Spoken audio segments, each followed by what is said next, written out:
Seleção brasileira, o técnico Tite convocou nesta sexta a lista para os 2 primeiros amistosos pós-Copa do Mundo contra Estados Unidos, no dia 7 de setembro, em Nova Jersey, e El Salvador, dia 11, em Washington. 24 jogadores foram chamados.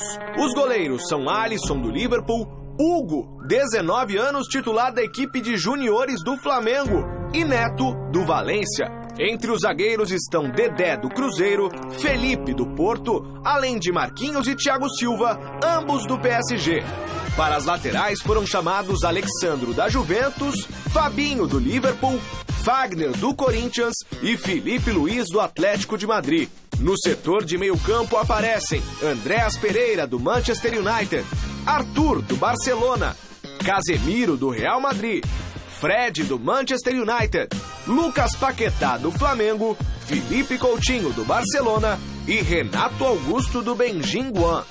Para fechar, na linha de frente estão Douglas Costa, da Juventus, Everton, do Grêmio, Neymar, do PSG, Pedro, do Fluminense, Firmino, do Liverpool e William, do Chelsea. Tentei procurar ser o mais justo possível.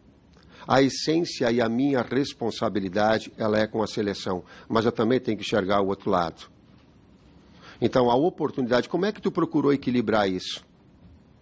É não trazer 2 atletas de cada clube. Dentro dessa ótica que nós colocamos, existe um objetivo a curto prazo. Esse curto prazo, até o final do ano, ele é importante. Tu vês que mais ou menos em cada setor a gente trouxe um atleta que esteve na Copa do Mundo e agora um atleta para dar oportunidade. Coerentemente, por quê? Porque agora há um tempo hábil para que essa situação aconteça. Eu procuro ser educado e ético, mas não politicamente correto. A prioridade e a prioridade é uma só, não existe 2 prioridades, né? Eu aprendi, é uma só. Ela é de oportunidades, fortalecendo a equipe e mantendo uma equipe base. No ano que vem, ela é da preparação para a Copa América. Eu fiquei 15 dias sem dormir direito. Na verdade, eu sou humano por mais que 15 dias.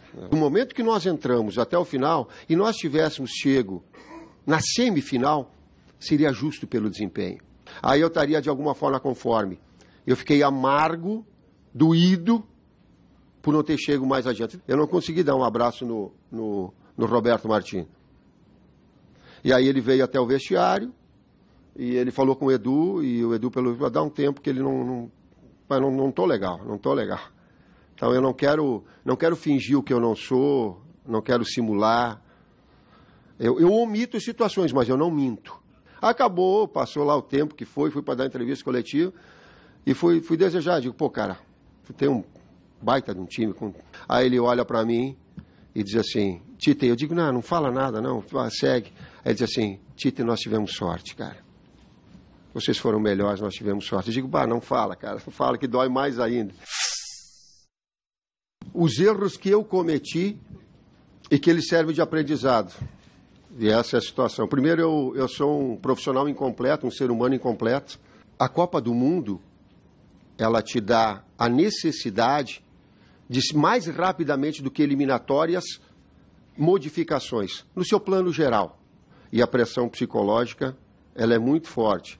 Não em relação à sequência, mas ao primeiro jogo, eu também tive essa experiência. E poderia enumerar outras tantas minhas pessoais e de conduta do meu trabalho.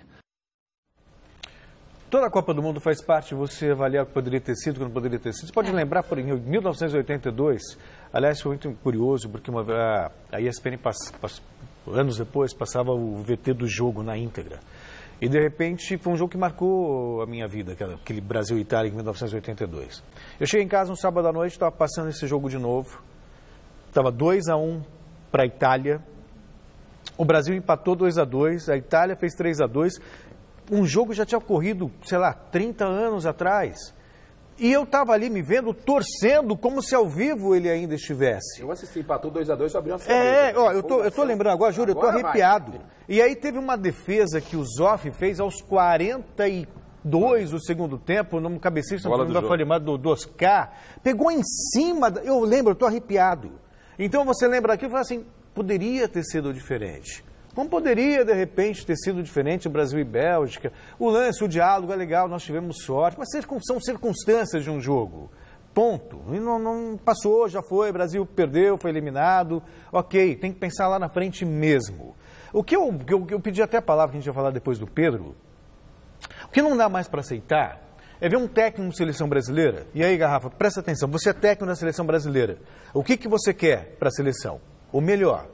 O melhor significa o quê? Você poder convocar os melhores jogadores, independentemente de onde ele joga, para quem defende, que campeonato ele está, sem nenhuma preocupação. Aí você tem que ver o Tite cheio de dedos, porque eu só tirei um daqui, um de lá, que eu preciso ser justo. Gente, existe uma coisa chamada data FIFA, que a Organização do Futebol Mundial estabeleceu, que é para que as federações não marquem jogos nesses dias, para que as seleções possam jogar. E só na Colômbia se respeita a data FIFA, no Chile se respeita a data FIFA, aqui não. Palhaçada. E aí ficam criticando o Tite que chamou o Fagner, tirou o Paquetá do Flamengo no momento decisivo. Não é essa a discussão. Talvez ele não até é se o Tite tem ou não que tirar jogador do clube. Eu vou fazer um contraponto com você sobre isso. O calendário de maneira que seleção joga, não tem jogo de clube nenhum e o técnico pode usar quem ele quiser. É justo. Se não houver esse respeito à data FIFA, as coisas não vão evoluir. Prejudica o clube e prejudica a seleção brasileira. Talvez o Tite tenha sentido vontade de chamar mais jogadores do Flamengo, ou do Grêmio, ou do Corinthians. Não chamou por causa disso e, ao mesmo tempo, mesmo chamando só um, prejudicou. É simples. Resolve. Existe um calendário mundial para isso. Então, menos competições, sabe, que não levam a lugar nenhum, e respeito ao que realmente interessa. Bom, eu vou dizer o seguinte, a data FIFA deveria ser respeitada, mas ela não é respeitada porque o patrão do Tite não respeita. É isso, então, claro. Se o patrão do Tite não respeita, aí vale o bom senso do Tite, não é? O bom senso do Tite, porque a Copa do Brasil é um produto do patrão do Tite, que é a CBF, não é verdade? Então, nesse momento, para jogar com Estados Unidos, com El Salvador, a gente já está carente aqui dos principais jogadores. A hora que a cereja do bolo, a seleção brasileira vai lá e enfraquece. Se não tem a data FIFA e o Tite, que é um cara extremamente coerente, poderia ter muito bem, até porque agora é uma fase de experimento, não é? Podia muito bem ter deixado os jogadores de Corinthians, Flamengo, Cruzeiro e o Palmeiras ficou sem nenhum Cruzeiro convocado, perdeu o Dedé, o Grêmio perdeu o Everton. Aí ele não levou o Bruno Henrique porque ele entendeu que podia dar uma outra oportunidade para outro. Ele falou do Bruno Henrique, seria o cara do Palmeiras. Então, não ficou legal, a seleção atrapalhou a Copa do Brasil, né? Se sou presidente de um dos clubes, eu vou lá dar um pé na porta da CBF, alguma coisa tem que ser feita. Sobre a convocação dos goleiros, ele vai continuar com o Alisson, é um sinal muito claro. Nossa, né? Tudo bem, por não levar dois jogadores, o Cássio não apareceu e o Ederson ele justificou a não convocação por um problema pessoal, aí a gente não sabe qual é o problema. Tudo bem, eu vou isentar o Tite referente aos goleiros, mas gostaria de ver o segundo ou terceiro. E aqui lembrava o diretor, e eu vim pensando isso também desde a convocação, não ter chamado o Gabriel Jesus foi uma grande mancada do Tite. Porque o Tite morreu abraçado. Ele saiu do estádio abraçado com o Gabriel Jesus, veio no voo pro Brasil abraçado, desembarcou abraçado com o Gabriel Jesus, que fez tudo o que o Tite queria. E o Gabriel foi muito massacrado porque o artilheiro, o 9, não fez nem gol. Nessa Copa, agora, lógico que vai ter... mas o Tite não bancou. É lógico que ele vai ter outras oportunidades. Mas você tinha que, por merecimento, trazer o Gabriel Jesus. Você tinha que ter. Mas não mereceu na Copa. Mas se ele não merecia, tirasse a Copa, tirasse o Gabriel Jesus do time. Todo mundo pediu para trocar o Gabriel Jesus. Na Copa. Na Copa. O Tite não tirou, porque ele entendia que o Gabriel estava cumprindo exatamente o que ele queria. Agora o Tite tira o Gabriel Jesus? É verdade. Não, tinha que trazer Pobre o Gabriel da Inês, Jesus. Mas agora a Inês é morta. Olha, uma...